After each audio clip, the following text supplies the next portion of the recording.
Denny Meek is with us, located in Australia. So I know you're well ahead of us here this morning, but I appreciate the call, and we're going to talk a little bit about some of the things with unbearable loss and, of course, the recent suicide crisis lifeline that's been put out there, and one woman's raw journey from the shadows of loss to the dawning of hope. And Denny Meek is with us. And Denny, tell us about your journey for our listeners today.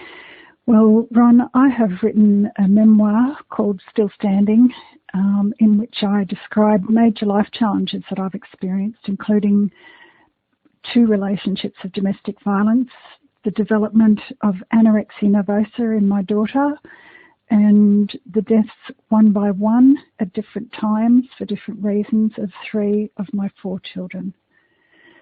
So I write about the life I shared with my children as a single mum, of some of our struggles, and of my soul-wrenching search for understanding through each of those very personal losses.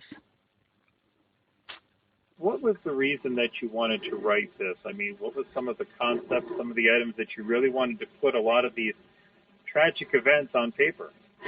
Initially, my thought was to help other bereaved parents, because I know that hearing about lived experience is invaluable. So they were the ones that I initially thought of.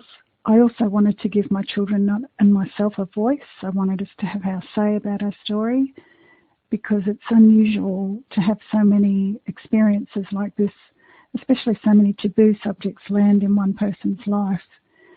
So I wanted us to share, how it was for us. I say us because I wrote my children's chapters with their voices. And I wanted to share the insights that I was discovering as I went. I also noticed that people who've never experienced any of these things themselves have got a lot out of it, can see themselves in the character traits, and are inspired to use their own strengths when they need it. So I guess from this, and we talk about now here in the National 988 hotline, which has started, of course, for people who are dealing with suicidal tendencies and things like that. You're also being a major advocate and getting the word out about that, about some of the other things to help those who may be going through the same issues that you started going through. Are you referring to the suicide of my children, or my own? That and some of the other items that were kind of brought up to me from this interview process, that it seems like there has been a lot more talk about, on suicide and domestic violence and things like that. Yes. Being now an advocate to kind of help those against the same problems that you went through. Yes, that's correct, Ron. I was really shocked in my research to come across a statistic that children who live with domestic violence are 6 times more likely to take their own lives.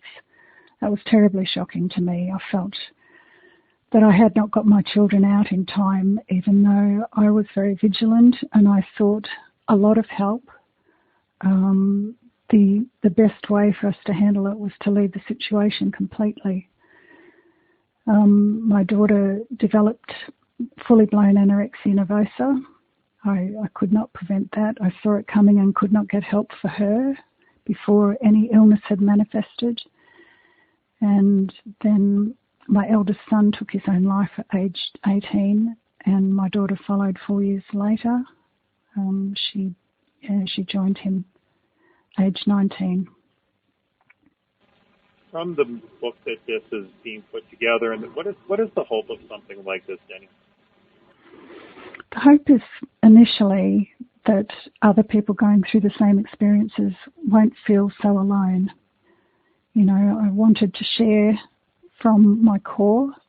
I wanted to share things that only a person who'd been through those experiences could really know, and for people to be able to see themselves in it and identify and realise, if this person has made it through, perhaps I can too.